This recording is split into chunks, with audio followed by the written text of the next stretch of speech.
ভাই এই মিষ্টির প্যাকেটটা রাখেন তো, আমি একটু মুইতাহি বাথরুমে তো মিষ্টির প্যাকেটটা যা জানা বুঝেন নাই।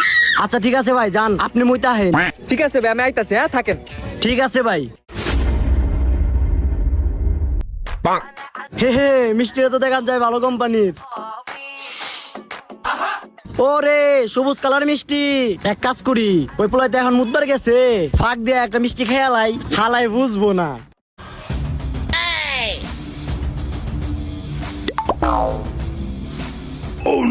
কি গো ভাই, একা একা মিষ্টি খান, তাও আবার অন্য জনের। ভাই ওই লোক রে কইেন না, আপনিও একটা খান। দেন ভাই, আমিও একটা খাই। অনেক মজা ভাই। ভাই মিষ্টির প্যাকেটটা নিয়ে গেলাম, আর এতক্ষণ রাখার জন্য ধন্যবাদ। জায়গা এ ভাই হুনেন হুনেন, হ্যাঁ ভাই